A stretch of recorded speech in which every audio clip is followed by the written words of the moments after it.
minors engage in sex with minors.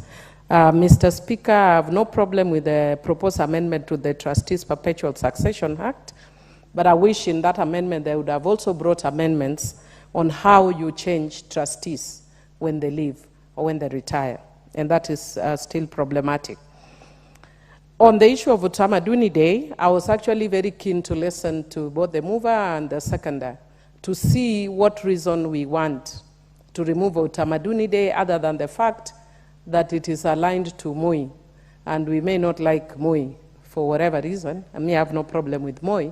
I don't understand why we want to remove Utamaduni Day, and yet we create impromptu environmental days or tree planting holidays. Why can't we then use this Utamaduni Day to do every other thing, including planting trees, including dancing and smiling? All those are Utamaduni-related issues. What's the point of order, Leader? Actually, Honorable Speaker, it was not a point of order. I was seeking to inform Honorable Millie. I did not ask to be informed. I'm sorry. I'm sorry. You cannot inform me. You asked that you are on a point of order. You are not on a point of information. You cannot inform me without my permission. I'm sorry. Order, Leader. You cannot inform me without my permission. Honorable Millie, order. Mr. Speaker, I've said it before this House before. I'm very fairly informed. I don't need Honorable Ichungwa to inform me. Leader, did you want to inform Hon Millie? She's saying she doesn't want to be informed. If you have a point of order, then proceed. And I thought it was a point of order. Yes, Chair, because Honorable Millie might not have been there when we were moving the bill, and she is debating the bill as it is published, but I did indicate at moving that clause is part of the items that we intend to amend for deletion, because there has been a change following what happened on Utamaduni Day this year. So that particular day of 10th of October will remain being a public holiday, and especially themed around the issue of climate change mitigation. And as much as Millie did not want to be informed, it is good for her to just learn that without being informed, but now she can learn something. Chair, I like to learn things which are substantive, which are intellectual.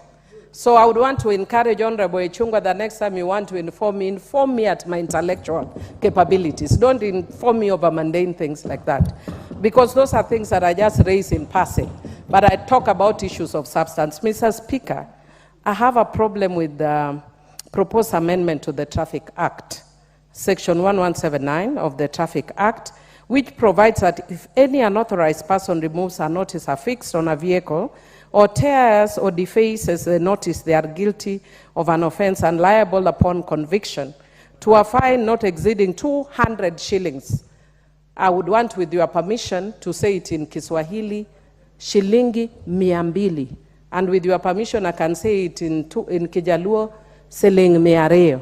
Order, Millie. I sought your permission, Mr. Speaker. I never gave you any permission to go I do apologize then. Proceed, Millie. And Mr. Speaker, the reason why I'm saying that is that this amendment seeks to move that fine from 200 Kenya shillings to 200,000 Kenya shillings, and a fine of 500 Kenya shillings to 500,000 Kenya shillings. And I am actually sad that I was not here when Honorable Ichungwa was moving the tax policy. And your tax policy must be anchored on what you promised, which was, what are these people you are calling, what were they called? Hustlers.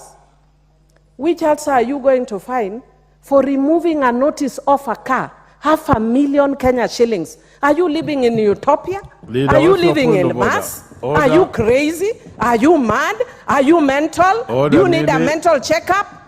Order. You are taking Kenyans crazy. Order. I'll still give